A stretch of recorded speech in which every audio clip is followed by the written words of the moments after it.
네, 지금 17분 계신데 약속한 시간이 돼서 바로 시작을 하도록 하겠습니다. 저는 이제 집헌전 중국반 처음 발표를 맡게 된 진명훈이라고 하고요. 어, 이번 발표는 제가 전에도 공유를 했었지만 이번 EMNLP 2020에 나온 Is beam search is the answer? What was the question이라는 논문을 리뷰하는 시간을 한번 가지도록 하겠습니다. 잠시만요. 네. 목차는 이렇게 좀 네 가지로 구성을 해봤어요. 근데 오른쪽에도 보시는 바와 같이 이 논문은 기존에 나왔던 문제를 에 대한 고찰과 그거를 입증하기 위한 실험, 증명, 그리고 그 근원이 될 이론, UID, 인지과학에서 UID라는 개념을 가져와서 설명을 하는 논문이기 때문에 이전 논문에 대한 빌드업이 좀 필요를 합니다. 그래서 작년에 나온 EMNLP 2019년에 나온 On NMT Search Errors and Model Errors 캣 간율 통라는 논문을 가볍게 리뷰할 예정이고요.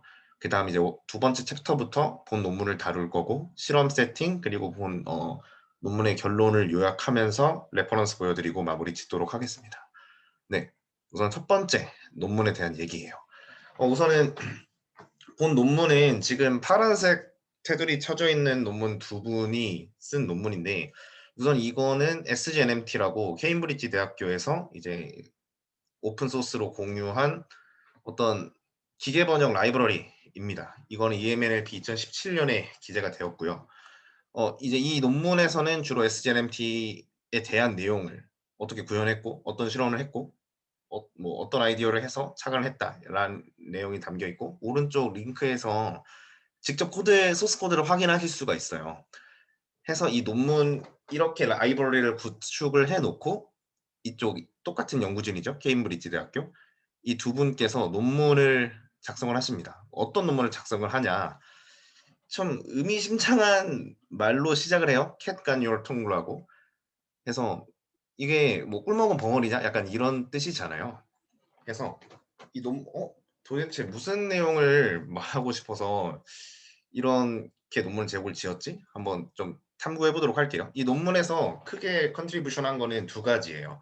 첫 번째는 이그젝트 서치를 정량화할 수 있게 추론한 프로시저를 제안했다. 두 번째, 근데 이게 우리가 그렇게 정량화해서 서치 에러랑 모델 에러를 디파인 했는데 이 두 가지에서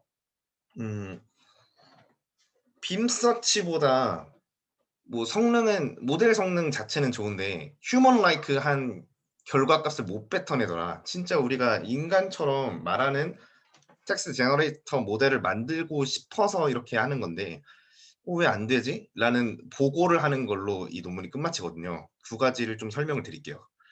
우선은 어, 이 수식을 보시면 아마 많이 익숙하실 텐데 이거는 이제 로그 확률을 각각 타입 스텝별로 랭스 이제 제너레이터 모델이죠. 이제 디코딩 프레임워크에서 이 노테이션을 간략하게 설명을 드리면요.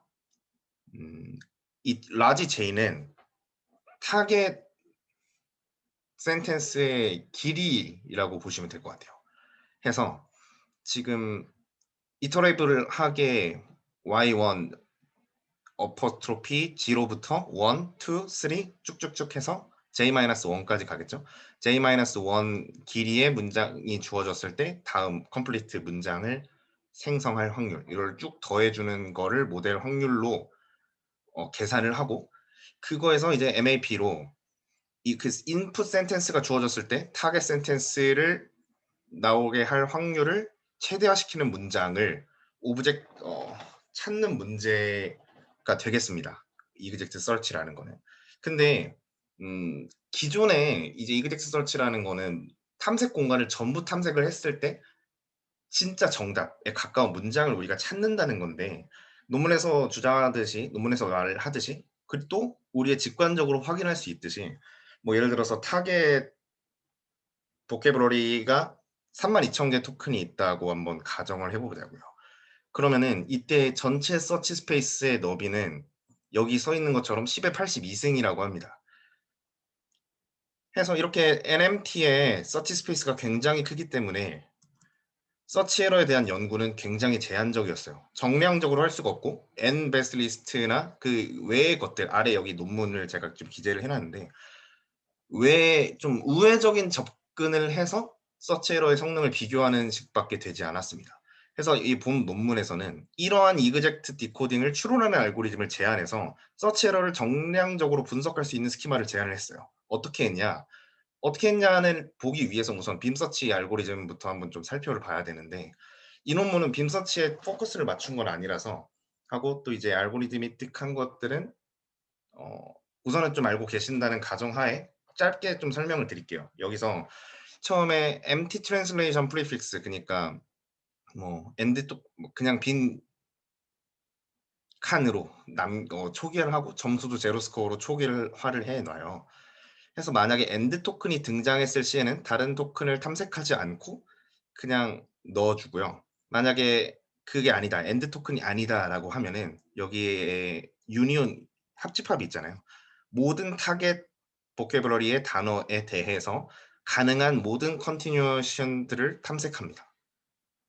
해서 그거에 대한 내적 값이랑 원래 이제 처음에 이 P라는 거는 처음에 있는 확률값이죠. 이 확률값에 새로운 확률값을 더해 주는 식으로 해서 넣어 주고 모든 경우에 대해서 탐색했으니까 이 H-next에는 음 아까 J라고 했죠. 타겟 보캐블러리의 숫자만큼 있을 텐데 그거는 길이다. 네. 잘못 말 어쨌든 타겟 보캐블러리의 수만큼 이게 있을 텐데 그중에서 n 개의 최상의 값만 확률값만 가지는 단어들, 문장들만 뽑아서 이게 빔 사이즈가 되는 거죠. 그래서 안에 넣어 주고 그거의 아그맥스를 구해서 계속해서 할당을 해 주고 계속 이런 거를 반복을 언제까지? 마지막 단어가 end of sentence 토큰이 나올 때까지 반복을 해서 그쵸. 해서 결과값으로 이제 y 물결 바 이렇게 있는 문장 그러니까 문장을 리턴 받는다는 겁니다. 근데 사실 이 어렵잖아요. 저도 이거 되게 보니까 바로 이해도 안 되는데 여기서 논문에서 차관점으로 갖는 건 이거예요. 이 여기 동그라미로 제가 쳐 놓은 부분. 이게 확률값 스코어잖아요. 근데 이런 아이디어를 까는 거죠, 논문에서. 뭐라고 하냐면은 결국에 빔 서치가 이그젝트 서치가 될 수 없잖아요. 모든 탐색 공간을 탐색할 수 없기 때문에 휴리스틱하게 어떻게 서치 스페이스에서 효율적으로 탐색하는 방법론들을 강구하다가 뭐 샘플 베이스드, 탑 K 이런 거나 아니면 그리드 서치, 빔 서치 이런 디코딩 프레임워크 전략들을 사용한 거였는데 그 말인즉슨 글로벌 스코어가 이그젝트 서치의 모든 탐색 공간 중에서 베스트 정답의 스코어라고 가정을 해 보자고요. 그러면은 얘는 최상이니까 나머지 스코어들은 전부 다 그거의 로어 바운드 그러니까 그것보다 낮을 거잖아요. 그래서 이 점수를 가져옵니다. 이 점수를 가져와요. 여기는 이 이퀘이션 3 번이 뭐냐면은 여기서 하이포테시스 가설을 이제 가정을 하는데 음 오른쪽 수식을 보시면은 이게 랭스 J 인풋 센텐스가 주어졌을 때 길이가 뭐 한 예를 들어서 문장 길이 10 이라고 한번 해 볼게요. 10인 문장이 등장할 확률보다 길이가 9인 문장이 등장할 확률이 always 크다라고 논문에서 이렇게 좀 이 수식을 확립을 한 다음에 중요하지 않은 부분이라 좀 넘어가겠습니다. 이해 안 되시면 나중에 한번 질문을 해 주세요. 그래서 이그젝 서피를 지금 이제 빔 서치 같은 경우에는 레프트 투 라이트로 뎁스 기준으로 가기 때문에 DFS 알고리즘으로 추론을 하는데 전부 탐색할 수 없으니까 프로닝 하겠다는 거예요. 어떻게 프로닝을 할 거냐? 아까 지금 이 감마가 빔 서치 베이스라인으로 찾은 그 확률 스코어 값. 얘는 글로벌보다 항상 낮을 거니까 그럼 얘보다 낮은 가설은 버리고 얘보다 높은 가설 그러니까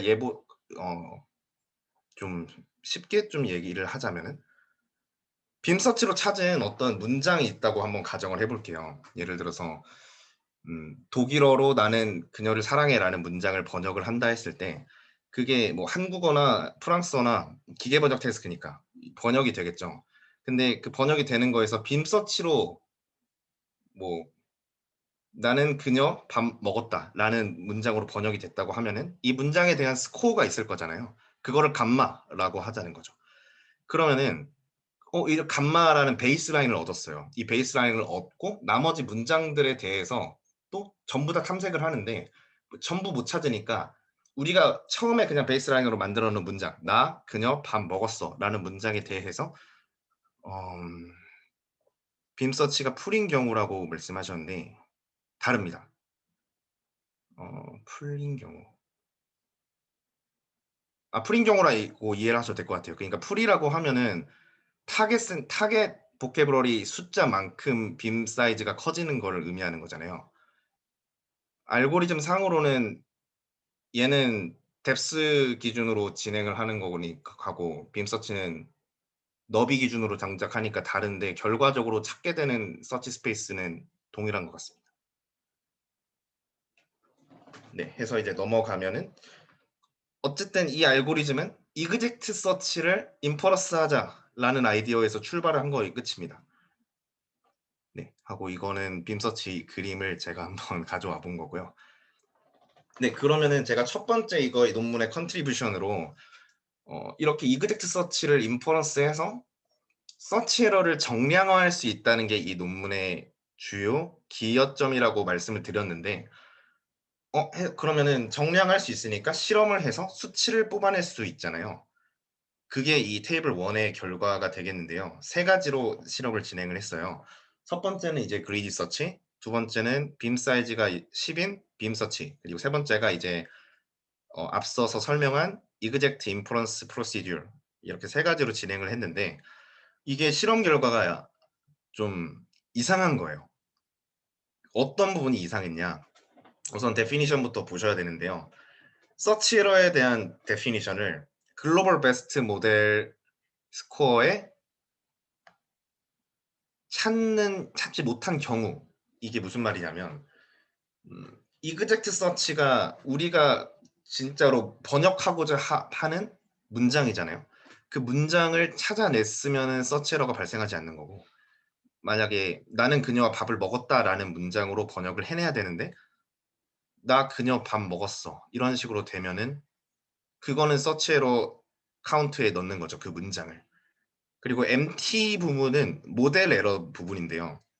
이거는 어떠한 번역 토큰도 넣지 않고 그냥 begin of sentence, end of sentence로 끝 하는 경우를 의미합니다. 그러니까 어떠한 번역값도 내놓지 않는 거죠. 문장 길이는 굉장히 짧고 0이죠. 해서 봤더니 실험 결과가 너무 극단적이죠.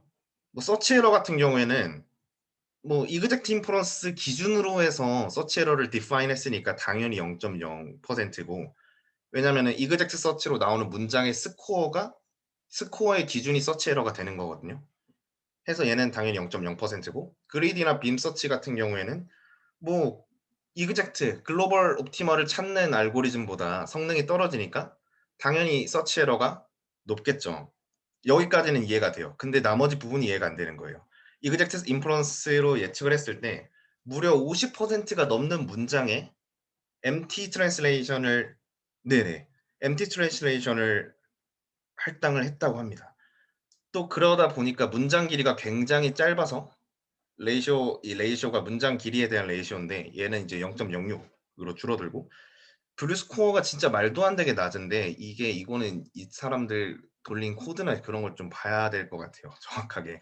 극단적으로 하려고 이렇게 실험을 한 건지 제가 그 부분까지는 보지는 못했는데 어쨌든 이 사람들이 주장하는 실험 결과에 의하면 그리디 서치나 빔 서치의 경우에는 뭐 휴먼 라이크한 뭐 블루 스코어가 나옴에 불구하고 이그젝트 서치는 진짜 너무 극단적으로 나왔다는 거죠. 이거의 이유는 엠티 트랜슬레이션 때문인데 사실은 논문에서 주장하는 바로는 문장의 길이가 너무 짧아서 이 분류 스코어가 낮아졌다고 주장을 하고 있어요.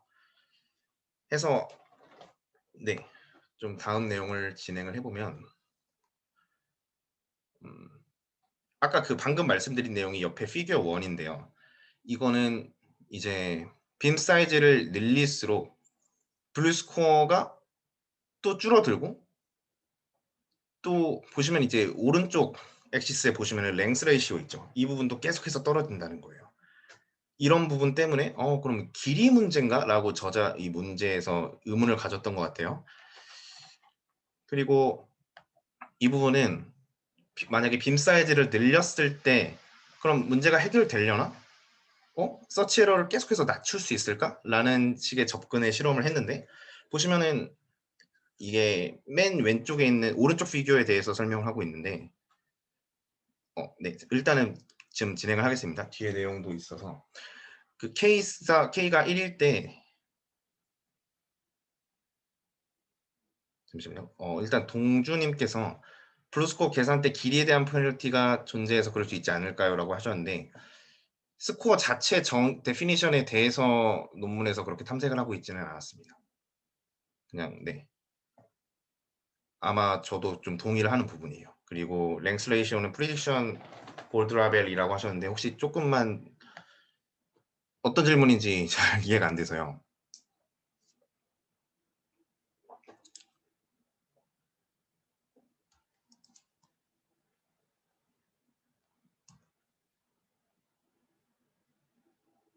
이거는 네. 네 맞습니다. 동의를 하고 그 부분은 제가 논문 이따가 발표 끝나고 논문이 나온 부분 한번 참조해 가지고 다시 말씀드리겠습니다. 그래서 이렇게 좀 실험 결과가 나와서 저자들은 빔 사이즈를 크게 높인다고 해서 이 서치 에러가 줄어들지도 않고 근데 이그젝트 인프런스에서 이게 비정상적으로 분류가 나오니까 '뭐가 문제지?' 하면서 계속해서 탐색을 해요. 그럼 모델 문제인가? 해서 돌려봤더니 LSTM이나 슬라이스 넷에서도 동일하게 문제가 발생을 했어요. 보시면은 서치 에러는 빔에서는 빔 서치에서는 서치 에러가 높고 이그젝트 인퍼런스에서는 empty translation으로 할당된 경우가 굉장히 많죠. 전체 문장의 47%, 50% 이런 식으로 할당하고 있으니까요. 그러면은 문장 길이 때문인가? 예측할 때 이거에 대한 constraint를 줘오면은 그게 해소가 되나? 라고 해서 이 지금 아래쪽 왼쪽에 있는 피규어가 보시면은 지금 초록색이 이그젝트 인퍼런스인데 지금 길이 타겟 소스 레이시오 그러니까 문장 그 길이죠 이게. 얘가 0인 거에 엄청나게 할당이 돼 있는 거를 직접 확인할 수가 있죠. 근데 이거를 constraint를 주니까 오른쪽 피규어로 약간 분포가 원래 레퍼런스에 비슷하게는 왔지만 테일 부분에 아직도 남아 있어서 이거는 길이 문제가 아니다. 이네리트 바이어스가 있다. 이거는 길이를 해결한다고 해서 근본적으로 문제가 해결되지 않는구나라고 논문에서 찝찝하게 결론을 내고 끝납니다. 이 논문에서. 해서 보시면은 초록에서부터 그렇게 나와요. 리포트 on이라고 해서 보고서예요. 약간의. 앞부분에 있는 부분들은 제가 앞서서 설명하면서 한 내용들이고 이 논문에서 저자들은 결론적으로 모델에 우리가 이그젝트 인퍼런스를 추론을 해서 정량적인 서치 에러를 얻었는데 근데 앞선 실험 결과를 봤을 때 이상하게 자꾸 empty translation에 할당하는 문제가 생기더라. 모델이 empty translation을 선호하더라. 그래서 적절한 빔 서치 에러가 필요하다라고 결론을 내요. 논문에서. 왜 그렇다라는 결론을 내놓지가 않습니다. 해서 여러 가지 이거에 대한 이거를 사이테이션으로 해서 나온 논문들이 많이 있더라고요. 모델 문제 아니고 MAP 그거 자체적으로 문제다. 뭐가 문제다. 이런 식으로 문제가 나왔는데 이번에 치리 연방 공과대학교에서 클라라 연구진이 그래 빔 서치가 그러면은 정답이라 했을 때 그 이유가 뭐냐에 대해서 연구를 한 게 본 논문이 되겠습니다. 앞세 단어는 다 빌드업이었어요. 그렇더라고요. 네. 둘 다 EMNF입니다.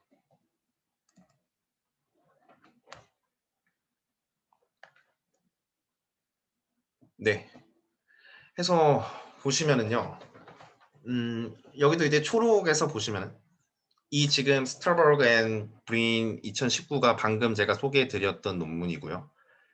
이게 꽤나 놀랍게도 MAP는 저품질의 결과를 종종 생성해내는 경향이 있더라. 저품질이라고 하면은 휴먼 라이크하지 않고 좀 너무 기계적인 번역이 되는 거죠. 아까 분류 스코어가 너무 극단적으로 낮고 번역을 제대로 해야 되는데 MT 트랜슬레이션에 할당하는 경우도 있고 그런 경우가 많이 있는데 반해 현재 소타 모델 랭귀지 제너레이션의 소타 결과들은 대부분 빔 서치를 사용하여서 하는 경우가 많다더라 하면서 뭐 트랜스포머나 다른 논문들 바두스 어텐션이나 그런 논문들을 인용하면서 이 얘기를 꺼내요.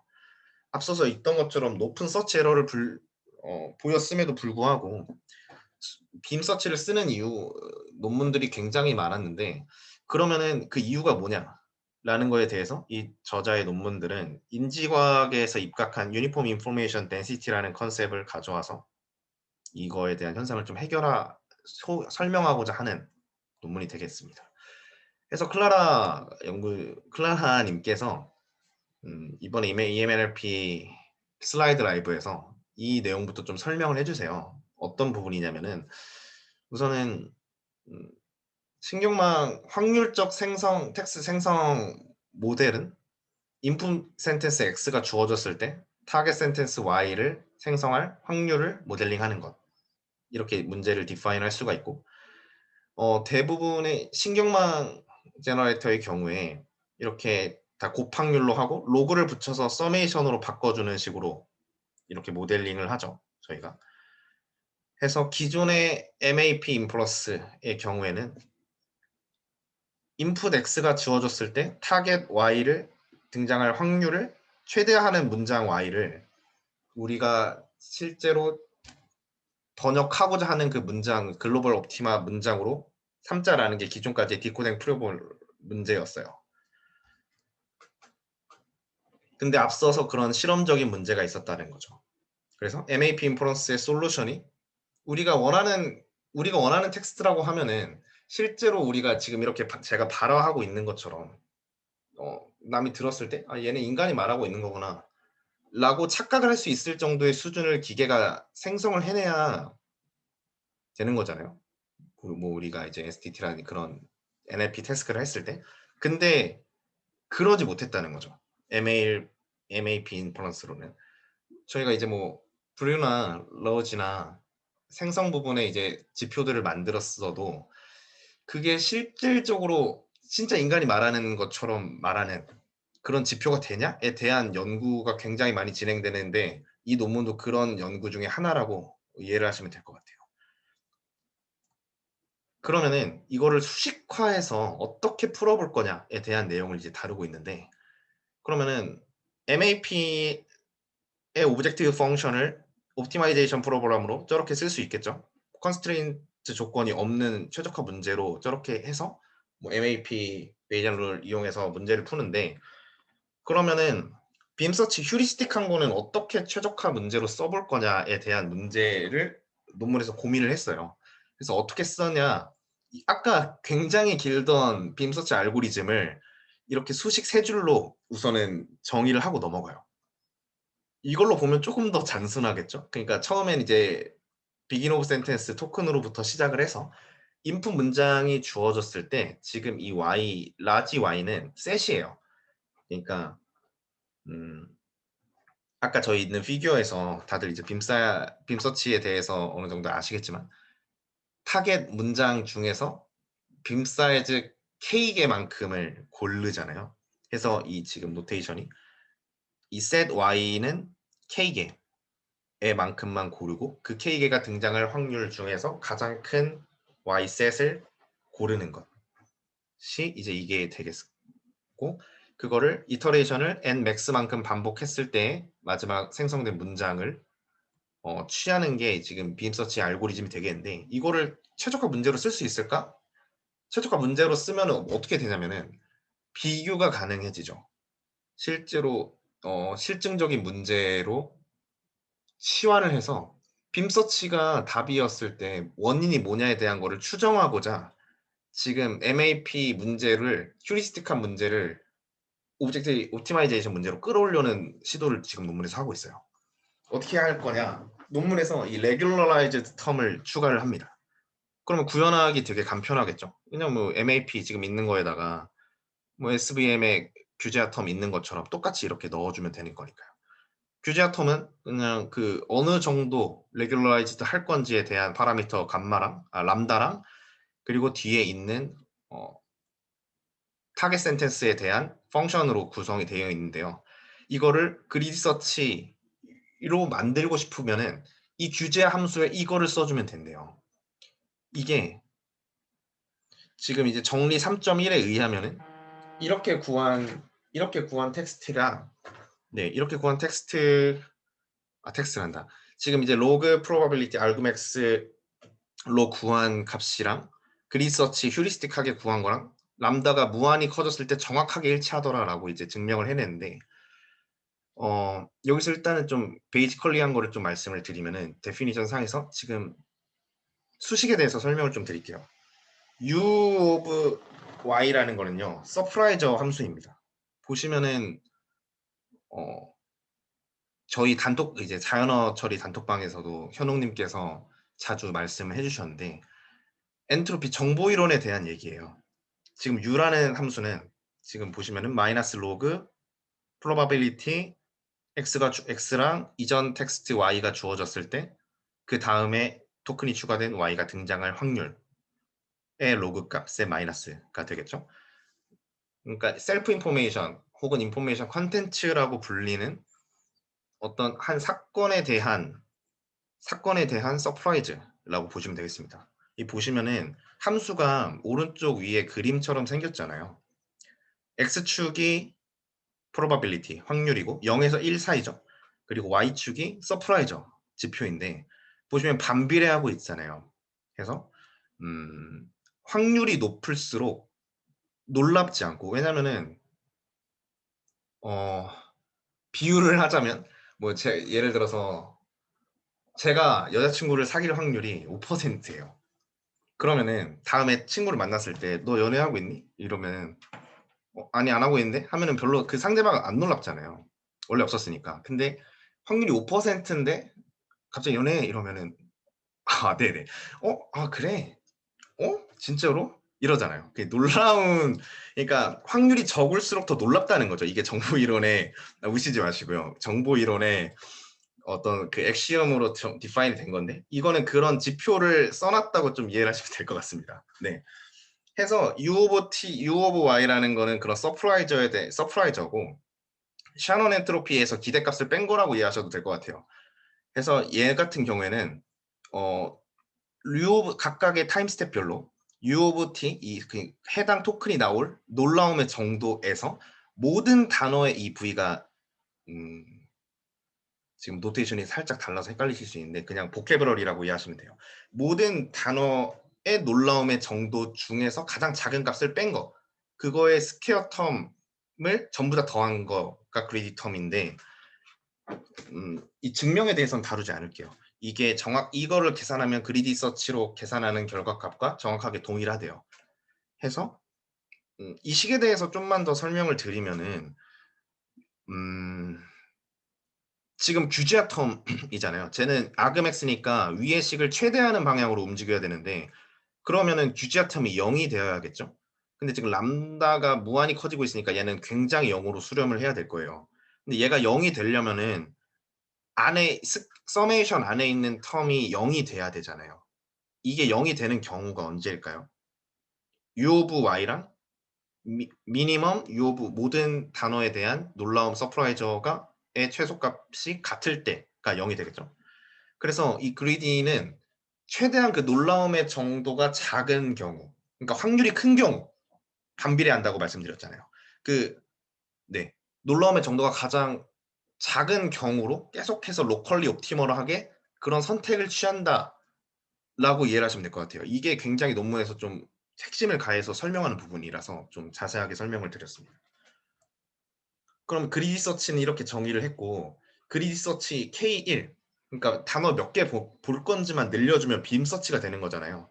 그래서 노테이션을 이렇게 살짝만 바꿔서 이 라지 Y는 셋입니다. 아까 이제 Y 같은 경우에는 단일 문장이었으면 얘는 K개만큼의 문장이 들어있는 거죠.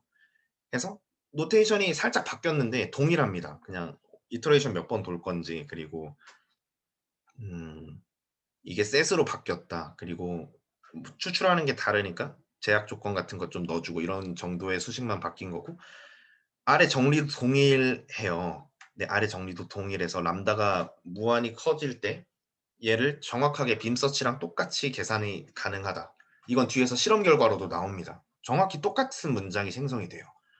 그래서 오른쪽은 똑같은 내용이고 이게 좀 핵심인데 아 소리 안 들리시네요? 네네네. 이상했으면 말씀해 주세요. 그래서 이 아까 이제 말씀드렸던 정리 1 네네. 참고하겠습니다. 정리 1에서 이게 의미하는 바가 뭐냐면은요.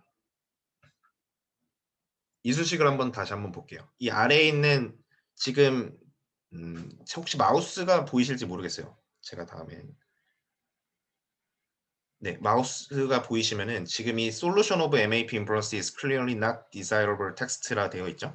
이 아래에 있는 게 MAP에 대한 식인데 얘는 잘 보시면 input sentence가 주어졌을 때 output 타겟 센텐스가 나올 확률을 최대화하는 아웃풋 센텐스를 찾는다잖아요. 이 식을 해석하면.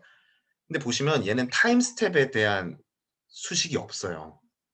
이 말은 무슨 뜻이냐면 그냥 확률만 최대하면 돼요. 확률만 최대하면 된다. 그러니까 글로벌리 옵티멀한 포인트만 찾으면 되니까 최적화 문제에서 정말 그 극소점만 우리가 찾으면 되니까 인간답게 말할 필요가 없어. 로컬리한 디시전을 할 필요가 없어. 왜냐? 전체 목적이 중요하니까. 이런 식이 됩니다.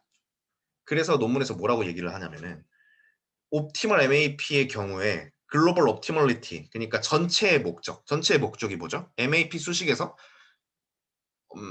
인풋 센텐스가 주어졌을 때 타겟 센텐스의 로그 프로바빌리티를 최대화로 만드는 Y 그 최대화로 만드는 확률 그게 글로벌 옵티멀리티인데 그거를 위해서 각 로컬에 사실 우리가 발화할 때 단어도 되게 중요하잖아요. 문장 자체의 퀄리티도 중요하지만 말이 되는 단어를 써야 되잖아요. 단어 하나 잘못 말했다가 얼마나 약간 물매를 맞은 사람들도 많습니까? 해석을 각각의 근데 그 옵티멀 MAP 기존의 MAP 같은 경우에는 각 로컬에 compensatory decision 그러니까 차선책 최선책이 아니라 차선책을 요구하는 경우가 존재했다라는 거죠. 전체 목적을 위해서. 그에 반해서 그리드 서치의 경우 수식에서 타임 스텝이 들어가잖아요. 각각 타임 스텝별로 로컬리 옵티멀한 디시전 그러니까 그 각각 토큰에 대해서 얘 같은 경우에 타임 스텝은 저희 자연어에서는 텍스트 제너레이션이잖아요. 그러니까 토큰 입력으로 들어가서 텍스트를 생성해낼 때 그 로컬리 옵티멀하게 디시전을 하기 때문에 각각의 선택에서 최선책을 취함에 반대로 기존 MAP는 각각의 로컬에 대해서 차선책을 요구하는 경우가 있었어서 이런 문제가 발생할 수 있었을 거다라고 얘기를 해요. 제가 있었을 거다라고 말씀드리는 부분은 이 논문은 분석하는 논문이기 때문에 뒤에서 피규어로 시각화해서 자기들이 말한 결과에 대해서 근거를 제시하긴 하지만 결국 이것도 제안 혹은 이해를 돕기 위한 설명? 그렇게 좀 이해를 하시면 좋을 것 같아서 계속 그런 표현을 사용하고 있습니다. 해서 여기가 이 클라라 연구진이 가장 중요하게 좀 말하는 부분인데 저도 인지과학 쪽을 거의 공부를 이번에 처음 좀 찾아보는 거라 보시면은 레비 앤 제거 분께서 유니폼 인포메이션 덴시티라는 가정을 했대요. 뒤에서 설명드릴 건데 오른쪽에 있는 논문은 이 논문은 아니고 지금 아래 하이포테시스에 있는 제거 2010년 논문을 가지고 온 건데요. 이 논문이 의미하는 거는 유니폼 UID 하이포테시스에 대해서 얘기를 하고 있어요. 이게 뭐를 말하는 거냐면 문법의 틀 안에서 어떤 이제 우리 인간이 발화할 때 선호하는 어터런스가 있다라는 거예요. 선호하는 어떤 좀 말이라고 할까요? 단어라고 할까요? 그런 게 있다라는 거예요. 근데 그게 어떻게 있냐면은 유니폼 인포메이션 덴시티 그러니까 고르게 정보가 분배된 유니폼 디스트리뷰션이라고 하면은 이제 노멀 디스트리뷰션처럼 가운데 이제 0 쪽에서 빈도가 높은 그래프가 확률 분포가 아니라 쭉 일직선의 분포 그러니까 고르게 분포가 돼 있는 거죠. 각각의 단어별로. 그런 어떤 유니폼 인포메이션 덴시티 하에서 정보가 고르게 균등되게 배포가 된 어떤 그런 센텐스를 말하는 거를 선호한다라는 거예요. 되게 지금 안와닿으시죠? 저도 처음에 이거 읽고 '이게 뭔 소리야.' 하면서 엄청 고민했었는데 딱 이 피규어를 보고 바로 이해가 가더라고요. 그래서 이 오른쪽 상단에 있는 부분은 이 논문을 정리한 슬라이드를 보고 제가 좀 따온 건데 이건 그냥 참고식으로 한번 보시면 될 것 같아요. 이 논문에서 좀 제시하는 포인트들은 뭐 빈번한 단어는 더 짧은 언어 형태를 가진대요. 사람이 더 말하기 편하게 좀 그런 식으로 하나 봐요. 그리고 단어의 길이는 예측 가능성과 연관이 있고 정보는 컨텍스트 디펜던트하대요. 그니까 가능성이 높을수록 불필요하대요. 왜냐면은 가능성이 높다는 거는 서프라이저가 낮다는 거니까. 하고 축 여기는 넘어갈게요. 해서 이 어 논문에서도 나오는 설명인데 지금 왼쪽 피규어 보시면은 이게 발화하는 거거든요. 문장의 차이점이 무엇인지 한번 보시면은 관계대명사 대시 있냐 없냐 차이예요. My boss confirmed 아래 파란색은 that we are absolutely crazy 라고 되어 있고 위에 문장에서 대시 없고 confirmed we were로 바로 되어 있는데 보시면 여기 차이점이 위에서 어떤 인포메이션 덴시티가 굉장히 높잖아요. 이게 의미하는 바가 뭐냐면은 저희가 이제 뭐 중학교나 고등학교 때 영어를 배울 때 관계대명사를 생략해도 된다 이렇게 배우잖아요. 왜냐하면은 인간은 그 문장을 듣고 바로바로 알 수 있잖아요. 대절 없어도 관계대명사 없어도 왜 주어가 두 개지? 아 하나는 관계절이구나 하면서 우리는 알아듣고 뜻을 해석하는데 기계는 그게 입장이 다르다는 거죠. 왜냐면은 단어별로 갖고 있는 인포메이션이 다르니까 기계는 그거를 기반으로 해서 추론을 하는데 지금 대절을 빼버리면 이런 현상이 생긴다는 거예요. 언어 심리학적인 관점에서 봤을 때. 그러니까 대시 없으면 기계는 위라는 단어를 보고 관계절이 시작되는구나. 두 번째, 이 문장에서 주어는 위구나. 약간 그런 여러 가지의 정보를 담아야 된다는 거죠. 대시 쓰면 관계절이 시작이 대시구나 하니까 위가 가져야 할 정보량의 부담이 줄어들잖아요. 이게 유니폼 인포메이션 덴시티입니다. 정보가 고르게 균등되어 있는 발화를 선호한다라는 거죠. 이게 약간 저는 처음에 들으면서 이 인지심리 쪽은 이렇게 해석을 하네. 보통 그냥 빼도 될 것 같은데? 라고 생각을 하고 그 사람이 빼고 말하는 게 또 편하지 않나? 라고도 생각을 했었는데 이게 또 계산 컴퓨테이셔널 링귀스틱 쪽으로 또 들어가면은 또 좀 다른가 봐요. 이게 이렇게 좀 하나하나 좀 껴주는 게 이제 컴퓨터가 직접 계산을 할 때 좀 편한가 봅니다. 실제로 이제 뒤에 어떤 2020년 연구 결과에서도 보통의 원래 MAP의 경우에는 그런 뉴럴 텍스트 제너레이터의 경우에는 보통 그래머티컬리하게 문법적으로 아웃풋을 출력하는 경향이 있다고 해요. 그러니까 기계는 그런 거를 좀 딱딱 정형화된 거를 선호한다라고 좀 이해를 하시면 될 것 같고 그거를 좀 어떤 정보량의 측면에서 봤을 때 언어 심리학자들이 UID라는 개념을 소개를 해서 단어가 가져야 할 부담을 적게 가져가야지 않냐? 해서 유니폼리하게 인포메이션 덴시티가 형성이 되어야 하지 않냐? 라고 이제 제안한 게 이 논문인데요. 참 놀라운 게 이거를 빔서치랑 엮습니다. 이 저자가. 해서 어떻게 엮냐면은 이제 설명을 할 건데 근데 이제 이런 가설을 가져다가 쓰려면은 그쪽에서 뭐라고 디파인하고 있는지를 우리가 알아야 되잖아요. 알아야 돼서 근데 지금 유니폼 인포메이션 덴시티의 어썸션이 뭐냐면은 지금 위에 파란색 피규어에서 파란색 부분인데 이 부분이거든요. Where grammaticality and information content are held constant. 이 비율이 일정해야 된다는 거예요. grammatically하게 어떤 그 정보의 비율이. 근데 만약에 이 가설에 조금이라도 벗어나면은 이 생성된 텍스트에 대한 인포메이션 덴시티를 측정하거나 아니면은 최적화할 때 어떤 혼동적인 요소가 있다라고 좀 하는 것 같아요. 부담이 높아진다가 정확한 표현입니다. 정확한 표현입니다.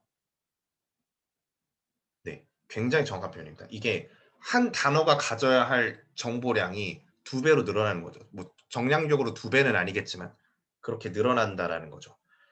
해서 본 논문에서 in our setting에서 우리는 근사적으로 이런 문제를 해결할 수가 있는데 어떻게 해결한다라고 하는 거냐면은 방금 전에도 말씀드렸다시피 홀츠만 연구진의 연구에 따르면은 신경망 제너레이션 모델들의 가장 높은 확률을 가지는 출력은 문법적인 경향이 많다고 해요. MAP가 되겠죠. 딱 눈치가 오실 것 같은데 이게 MAP가 되겠죠. 그리고 조건부 확률 모델은 input sentence의 그럴듯한 output sentence의 높은 확률을 할당한다고 합니다. 이게 무슨 말이냐면 음 뭐 프랑스어로 "나는 그녀를 사랑해."라는 문장이 들어가면은 아웃풋이 다를 수 있잖아요, 휴리스틱하게 찾다 보니까. 보통은 다 같긴 한데 제가 간단한 문장에서 같긴 한데 번역기마다 다를 수 있잖아요, 쉽게 설명을 드리면. 근데 이게 아무리 그 문장이 뭐 단어도 다르고 아니면 뭐 뒤에 붙는 절, 어미나 이런 게 다르고 한다고 하더라도 결과적으로 input sentence는 똑같기 때문에 뭐 의미상으로 완전히 동일해야 된다 이렇게 제한을 하지는 않지만 어느 정도 뭐 "나는 그녀 좋아해. 나 그녀를 좋아하다." 이런 것들은 다 비슷비슷하다 약간 그런 표현인 거죠. 해서 물론 이것도 그들의 주장이지만 뒤에 뭐 피규어를 보면은 상당히 좀 잘 나온다는 걸 좀 볼 수가 있어요. 이렇게 원래 MAP 오브젝티브에다가 뒤에 레귤라이제이드 규제화 텀을 추가하는 식으로 지금 새롭게 프레임워크를 제시를 했잖아요.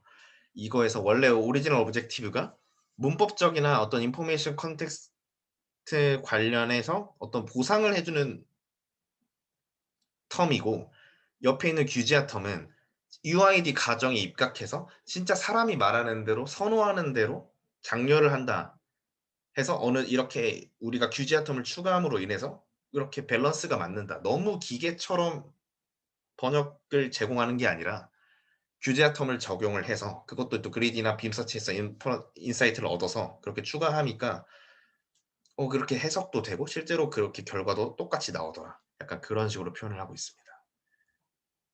네. 근데 저자도 알았나 봐요. 자기들 설명이 난해하고 어렵다는 걸 알았나 봐요. 그래서 논문에서 뭐라고 표현하고 있냐면 "나도 안다. 이게 UID 가정이랑 빔 서치랑 어떻게 직접적으로 연관이 있는지 안 보일 거라는 걸 안다." 그래서 뭐라 하냐면 "The connection is best seen visually." 시각적으로 보는 게 가장 확실하다라고 얘기를 했거든요. 해서 가져오는 피규어가 이 피규어예요.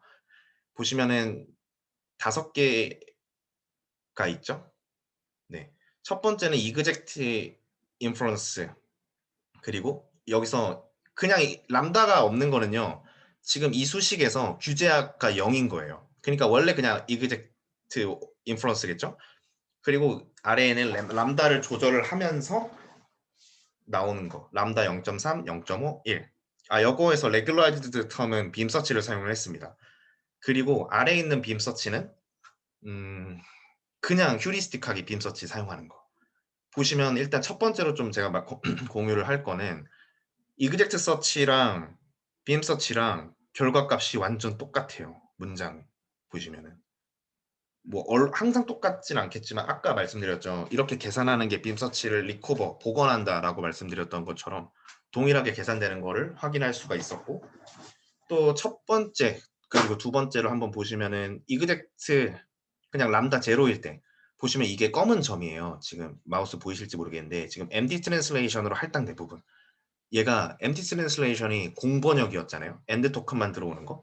얘는 그러니까 논문에서 뭐라 설명하냐면은 얘 자체가 엄청나게 높은 확률을 갖기 때문에 모델이 자꾸 여기다가 할당을 하려고 한다. 왜냐면은 이렇게 줄여 버리면 브루스크로도 줄어들고 모델의 오브젝티브에 딱 적합한 번역이다. 우리가 인간이 원하는 번역이 아니라 해서 지금 이렇게 빈칸으로 번역이 되는 걸 확인할 수가 있죠. 그리고 만약에 람다가 좀 적었어요. 이러면은 번역 품질도 보시면은 이상하잖아요. 제대로 이 레퍼런스가 정답 타겟 센텐스인데 그 앞에는 좀 뭐 '잘 맞췄네.' 하다가도 뒤에 가면 완전 이상하잖아요. 이게 보시면은 람다 0.3 이랑 0.5가 주황색이랑 빨간색 피규어인데 보시면 분포 잘 따라가다가 갑자기 월드 포지션은 20 근방에서 확 커져요. 이게 뭘 의미하냐면 위에 저도 위에 좀 써 놨다시피 이 부분은 좀 저도 완전히 클리어하지는 않은데 뭐 나중에 더 낮은 서프라이즈 스텝을 취하기 위해서 뭐 중간에 이런 하이어 서프라이저를 취해 버리는 현상이 발생한다고 해요. 그러니까 저 설명보다는 전 이렇게 이해했어요. 유니폼리하지 않은 거죠. 이 지금 서프라이저가 균등하지가 않고 어느 한 곳에서 툭 튀어 버리잖아요. 그게 문제였다라는 거죠. 이제 저자들이 주장하기로는. 시각적으로 보니까 되게 와닿아서 그래서 이 저자 클라라 연구진들이 새로운 가설을 놓습니다. 가설을 내놓은 거예요. 정리나 다른 정리나 그런 게 아니라 가설을 내놓은 건데 빔 서치는 인지학적으로 모티베이티드 된 서치 휴리스틱 알고리즘이고 얘가 왜 잘 됐냐? 인간이 선호하는 텍스트를 찾는 내재적인 바이어스가 있더라. 물론 주장입니다. 물론 주장입니다. 그게 있기 때문에 잘 됐었고 때문에 얘는 cognitively motivated 된 search heuristic 알고리즘이다. 그러니까 지금까지 잘 사용해 왔고 얘가 몰랐는데 1957년 아니다. 1977년부터 살아온 알고리즘이래요. 기존의 SMT부터. 그래서 빔 서치가 이러한 연유 때문에 잘 됐나? 라고 좀 생각해 볼 만한 그런 논문이었던 것 같아요. 실험 부분은 사실 여기서도 굉장히 많이 할애를 하고 있어요. 보시면은 아까 그 레귤라이즈드 텀이 사실은 그리디나 비밀 필요는 없거든요. 그냥 그냥 어떻게 디파인해서 넣어주면 되는 문제라서 논문에서는 다른 논문에서 착안을 한 베리언스 레귤라이저, 로컬 컨시스턴시 두 개랑 본 논문에서 제안하는 맥스 레귤라이저죠. 그리고 스퀘어 레귤라이저 이렇게 두 개를 좀 제안을 해서 실험을 하는데 제가 좀 이렇게 할애를 하지 않았던 이유는 아직 코드 공개를 안 했어요. 오늘 또 제가 확인을 했을 때 와치 해놨는데 아직도 코드 공개를 안 해놔서 좀 레포에 올라오면 좀 확인을 할 예정이고 데이터셋은 왼쪽 상단에 있는 것처럼 IWSLT랑 WMT 데이터 WMT는 저도 한번 해봤었는데 되게 유명하죠. 하고 테스트 데이터로 뉴스 테스트로 했고 모델은 페어식의 트랜스포머 그대로 사용했다고 합니다. 그래서 아래 피규어에서 결론을 보시면은 주황색이 그냥 이그젝트 인프런스 넌이니까 레귤라이즈 텀이 없는 거잖아요. 그냥 이그젝트 인프런스인데 얘는 빔 사이즈를 아까 맨 처음에 좀 나왔던 피규어 같은데 빔 사이즈를 키웠을 때 뷰 스코어가 굉장히 떨어지는 거를 봤었는데 나머지 그리디, 로컬 베리언스, 맥스 스퀘어, 베리언스 이걸 넣었을 때는 좀 그렇게 안 떨어지고 유지하는 모습을 보이더라. 하고 또 다른 여러 가지 실험도 했었는데 이 논문은 실험보다는 앞서서 말씀드렸던 이 지금 하이포더시스 있죠. 이 부분에 컨트리뷰션이 더 세서 약간 이 부분에 좀 집중을 해서 설명을 드렸습니다. 하고 실험 부분은 코드가 아직 안 나와 있어서 정확하게 공유하기가 좀 어려웠던 부분도 있었고요. 해서 결론 부분인데요. 이 아랫부분 두 개는 실험에 대한 부분이에요. 그래서 오른쪽 피규어에서 보시면은 이것도 뭐 자기네들이 실험을 해봤더니 서프라이저의 분산이랑 이제 분류 스코어랑 아주 큰 상관관계를 보이더라 라는 거. 그리고 빔 서치 크기를 키우더라도 퀄리티 디그레이션 원래 빔 서치를 키우면은 퀄리티 디그레이션이 있었는데 문장 길이가 짧아지는 현상이 발생했는데 우리가 실험을 했을 때는 그런 현상 없이 빔 서치를 마음껏 키워도 되는 레귤러라이저들을 또 도입했다. 이런 실험적인 결론을 냈었고 앞서 두 개, 빔 서치 블래싱에 대해서 우리는 분석을 했고 또 빔 서치가 왜 잘 됐냐? 얘는 인덕티브 바이어스가 존재를 하는데 그게 UID 아까 이제 말씀드렸던 Uniform Information Density라는 어떤 가설에 입각해서 연결된 내재적인 바이어스가 있었기 때문에 휴먼 라이크한 텍스트를 지금까지 가장 유사하게 생성해 내왔었던 것이다 라고 결론을 짓습니다. 제가 준비한 내용은 여기까지고요. 참고한 레퍼런스는 다음과 같습니다. 네, 이제 질문이나 디스커션 할 부분이나 아니다 싶은 부분이 있으시면은 좀 저희끼리 토의를 하면 좋을 것 같아요. 발표 들어주셔서 감사합니다. 발표 너무 수고 많으셨고요. 네. 들리시나요? 네, 들립니다. 네네. 저 질문이 있는데 네. 25페이지 피규어 잠깐 보여줄 수 있어요? 네. 네네. 저 이 부분이 잘 이해가 안 갔어요. 아, 네네. 저 이거 설명이 잘 이해가 안 갔어요. 아예 다시 한번 해 볼까요? 설명을? 아 죄송해요. 아, 그러면은 잠시만요. 네. 한번 다시 한번 해 보면은요. 네. 우선은 처음에 말씀드렸던 그 논문에서 이그젝트 서치에 대한 부분은 그거를 가져온 거고요. 그러니까 정확하게 모든 탐색 공간을 쓸 수 없으니까 앞선 논문에서 구현한 이그젝트 서치가 있었는데 어 이 모델 세팅부터 설명을 드릴게요. 이 람다는 얼마나 규제 화통을 많이 할까에 대한 하이퍼 파라미터였잖아요. 해서 얘를 네네. 조금만 적용했을 때 0.5만 적용했을 때 1만큼 적용했을 때 1일 때랑 빔 사이즈 K5일 때랑 이렇게 좀 실험 세팅이 돼 있는데 혹시 이거까지는 동의가 되시나요? 네네네. 네. 그렇게 했을 때 네네.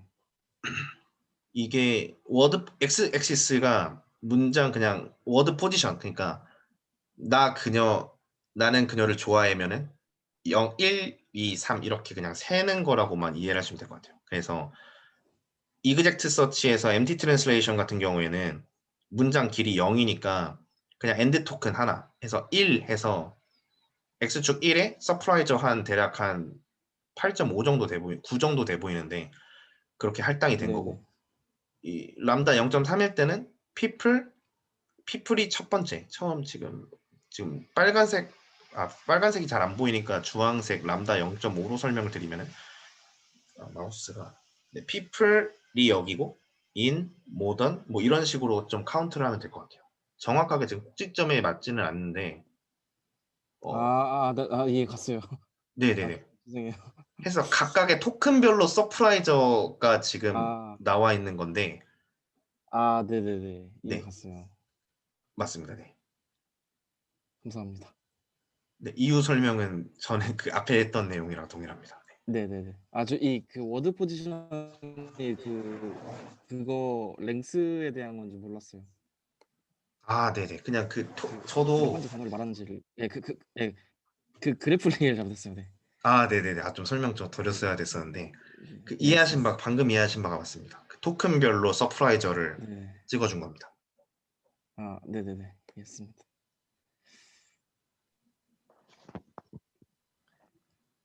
저도 같은 피규어에 대해 질문 한 가지 드려도 될까요? 네네. 지금 제가 이 서프라이저의 개념을 다 이해하진 않아서 그런데 네. 서프라이저를 계산하는 방식이 네. 레퍼런스에 해당하는 그 문장과 대조를 해서 계산이 되는 거라고 이해하면 될까요? 아니요. 잠시만요. 서프라이저 수식이 이랬잖아요. 네네. 서프라이저 수식이 지금 이렇게 생겼어요. 지금 네네네. 보시면은 네네네.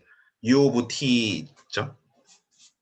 근데 네. 얘는 음, 레퍼런스라고 하면은 정답 센텐스잖아요. 타겟 센텐스. 네.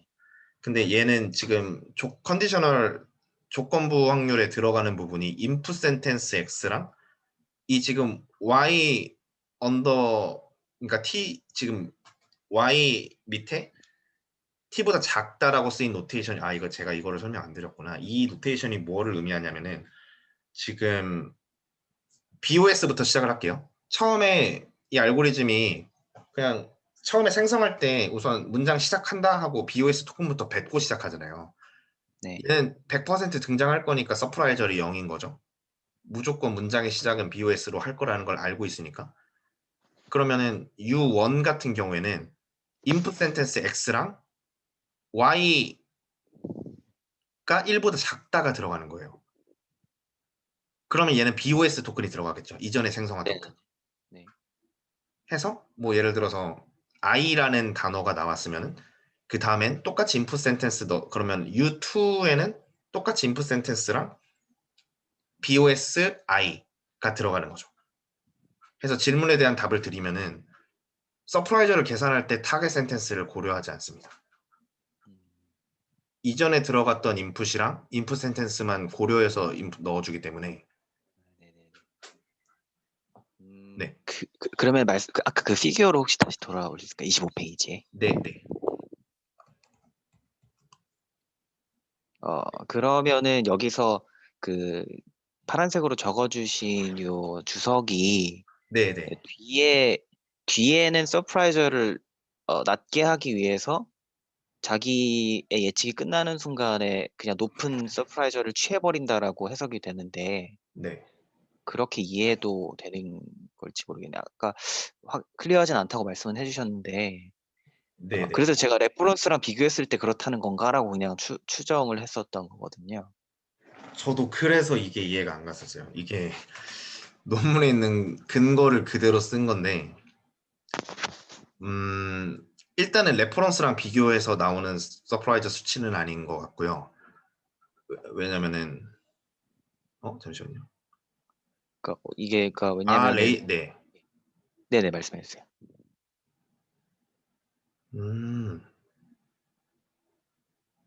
네. 그거는 일단 아닌 것 같고.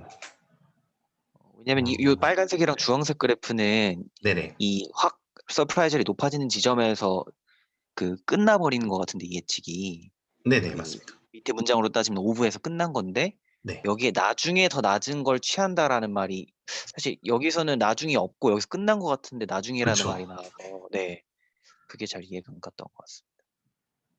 약간 이거는 좀 죄송한 말씀이 될 수 있는데 저도 그래서 클리어하지 않다라고 네, 말씀드렸던 거거든요. 같은 지점인가 보네요. 네, 네. 감사합니다. 그래서 이 부분을 저도 좀 다른 자료 좀 찾아보면서 논문 이해도를 더 높이고 싶었는데 이게 EMLP 최근에 한 거기도 했었고 약간 저 혼자 찾아보면서 한 부분이 커서 아직 제가 납득할 만한 클리어한 그런 답을 좀 내진 못했었어요. 저도 네, 감사합니다. 이 부분은 저도 또 읽어보면서 나름의 해결책을 알게 되면 공유하겠습니다.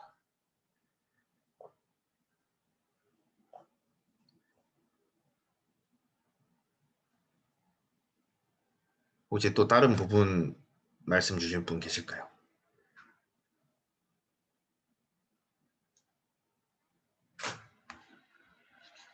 네네, 잠시만요. 마이크가 안 돼서 지금 주황색과 빨간색이 튀는 부분 쪽에서 단어의 부담이 높아지는 부분이라는 점은 맞나요? 라고 한성님께서 말씀해 주셨는데 네, 맞습니다. 이게 아까 이제 UID 있었잖아요. 이 피규어 있었잖아요. 여기서 위가 되는 거라고 저는 이해를 했어요. 근데 얘 같은 경우에는 그냥 있는 문장 가지고 이 저자가 인포메이션 렌시티를 계산을 한 거고 아까 방금 질문 주신 분에 대한 답변인데 저는 위의 문장을 어떻게 이해했었냐면은 이게 뭔가 표현은 이상한 것 같은데 중간에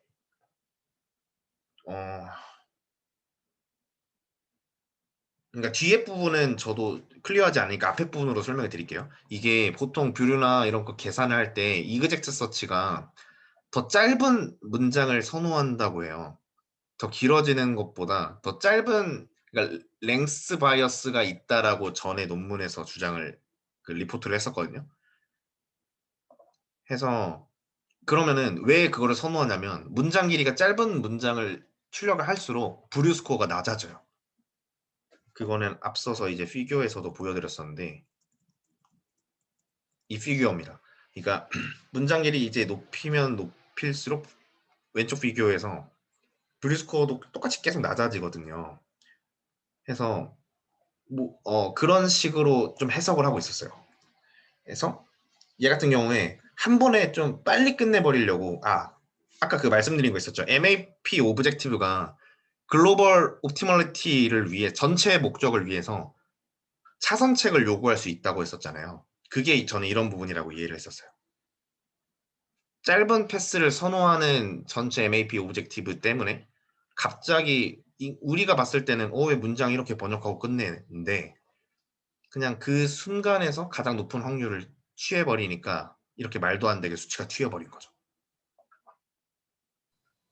혹시 근데 답변이 저 순간에 네, 만약에 진짜 숄튼 패스를 찾으려고 하면은 네. 굳이 저렇게 서프라이즈란 단어를 내뱉는 대신 네. EOS를 내뱉어도 되는 거잖아요. 네네. 근데 왜 저런 걸 뱉고 나서 EOS를 뱉는 걸까요? 이게 제가 설명 안 드린 부분인데 논문에서 원래는 번역그 끝날 때 지점이 EOS 토큰이 나올 때잖아요. 네. 근데 이 논문에서 지금 주석으로 설명하는 부분 중에 본 실험에서 그거를 고려하지 않았다고 좀 나와가지고 뭐 어떤 걸 고려하지 않았다는 건가요? 잠시만요.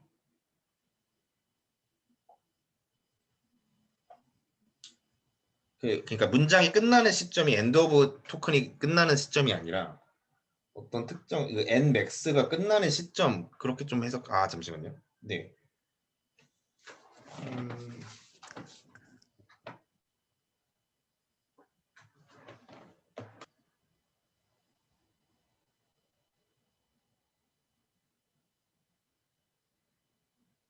좀 다른 얘기네요.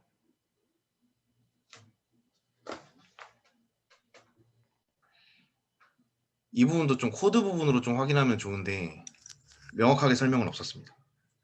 감사합니다. 네.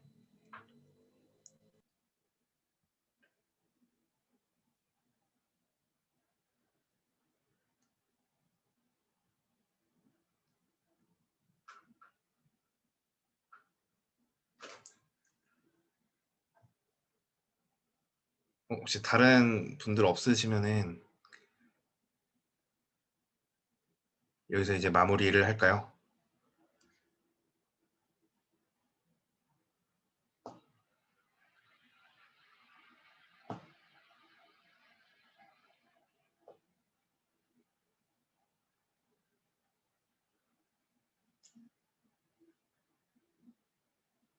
네, 그러면은 여기서 마무리하도록 하겠습니다. 혹시 현웅님 따로 이제 뭐 넘겨드리고 그렇게 필요하려나? 왜 자꾸 저를 넘겨주죠? 아니면 제가 마무리할까요? 네, 네, 알겠습니다. 마무리하시면 될 것 같아요. 네, 오늘 다들 너무 들어주셔가지고 감사드리고 저희 또 다음 주에 또 뵙겠습니다. 고생하셨습니다.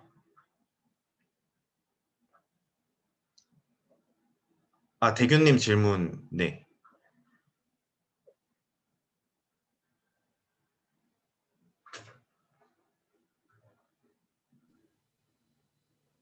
중급 논문 선정은 본인이 스스로 하는 건가요? 라고 물어보셨는데 중급이랑 초급 다 본인이 선정하는 거고요. 초급 같은 경우는 이제 논문을 많이 안 읽어보신 분들이 있으니까 좀 가이드를 제시하는 방향으로 지금 저희가 생각을 하고 있어요. 네.